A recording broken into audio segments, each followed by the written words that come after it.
दोस्तों कल्पना कीजिए, आप हज़ारों किलोमीटर दूर एक दूसरे देश में आए हैं, सिर्फ एक उम्मीद लेकर कि शायद अब आपकी ज़िंदगी बदल जाएगी। शायद इस बार आपके घर में बच्चे की हंसी गूंजेगी।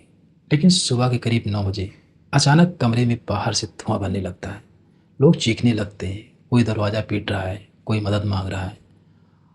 और जब रेस्क्यू टीम अंदर पहुंचती है तो बाथरूम के अंदर उन्हें एक पति पत्नी मिलते हैं। एक दूसरे को कस कर पकड़े हुए होते हैं, जैसे आखिरी पल में भी उन्होंने एक दूसरे का साथ नहीं छोड़ा।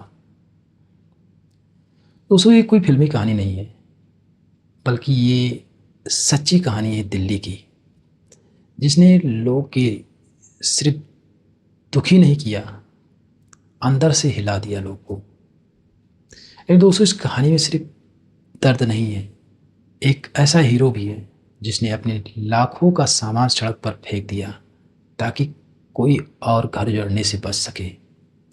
और जब आप उसकी वजह जानेंगे, शायद दिल से बोलेंगे इंसानियत अब भी जिंदा है। दोस्तों 3 जून की सुबह दिल्ली की मालवीय नगर में लोगों के लिए दिन बिल्कुल एकदम सामान्य था। कोई ऑफिस जाने की जल्दी भी नहीं था, कोई अस्पताल की तरफ निकल रहा था।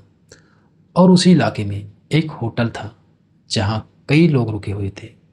कुछ मेडिकल ट्रीटमेंट के लिए आए हुए थे, कुछ अपने बीमार रिश्तेदारों के साथ। कई लोग दूसरे देशों से भी आए थे, सोच रहे थे इस इलाज के बाद सब कुछ ठीक हो जाएगा। लेकिन ज़िंदगी कभी कभी सबसे बड़ा झटका तब देती है जब इंसान सबसे ज़्यादा उम्मीद में हो।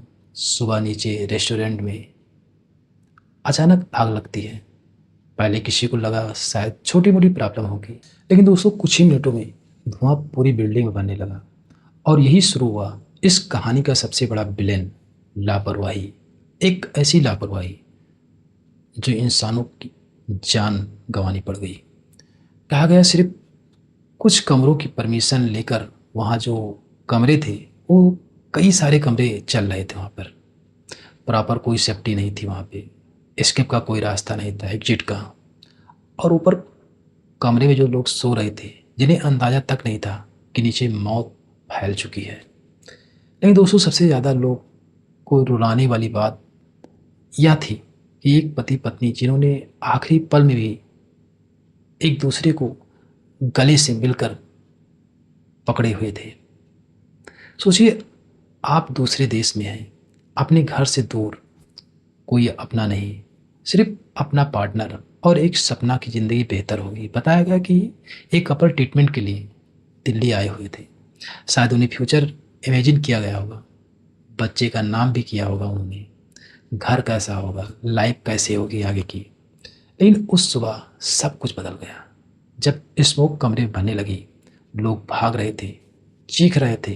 लेकिन जब रेस्क्यू टीम बाद में अंदर पहुंची तो उस बाथरूम में 2 लोग मिले, एक दूसरे को पकड़कर, जैसे डर से नहीं, एक दूसरे को ताकत से पकड़ कर बैठे थे। सोचिए दोस्तों, आखिरी पल में इंसान क्या करता है, भागता है, चीखता है, खुद को बचाता है।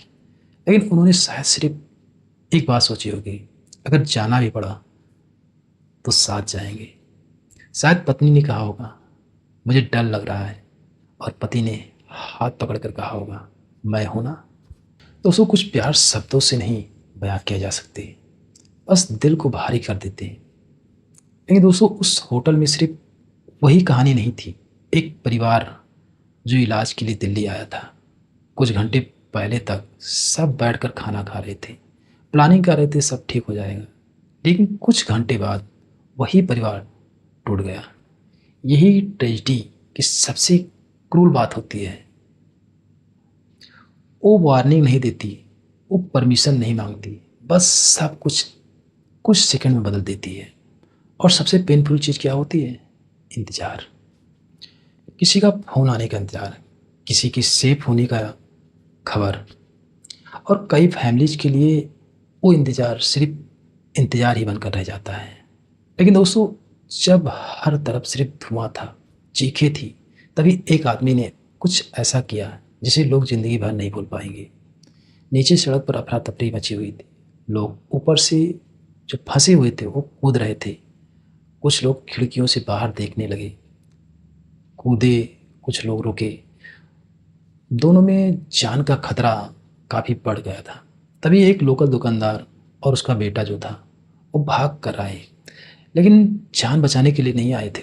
वो जान बचाने के लिए उन्होंने अपनी पूरी दुकान के जो नए-नए जो मैटर्स थे, जो गद्दे जो थे, वो निकालने शुरू कर दिए। 1, 2, 10 पूरा का पूरा दुकान खाली करके सड़क पे बिछा दिया उन्होंने। क्यों? क्योंकि ऊपर से जो लोग कूद रहे थे और चाहते थे कोई ज़मीन पर गिर कर ना मरे।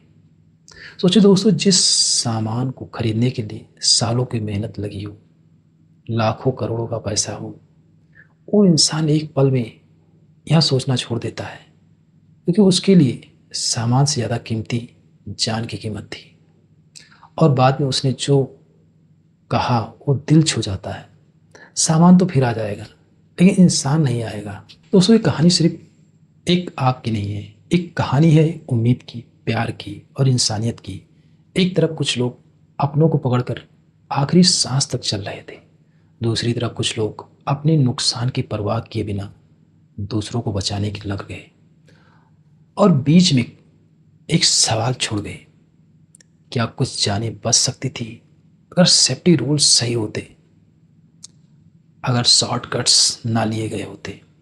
क्योंकि कई बार डिजास्टर अचानक नहीं आता है, उसे लापरवाही से बुलाया जाता है। आज अगर आपके घर में कोई अपना है, माँ पिता, पार्टनर या दोस्त, तो उन्हें मैसेज ज़रूर करना, क्योंकि ज़िंदगी कभी वार्निंग देकर नहीं आती है। और याद रखो, सच्चा प्यार शायद यही है, जब डर सबसे बड़ा हो फिर भी इंसान एक दूसरे का हाथ ना छोड़े। जय हिंद, जय भारत।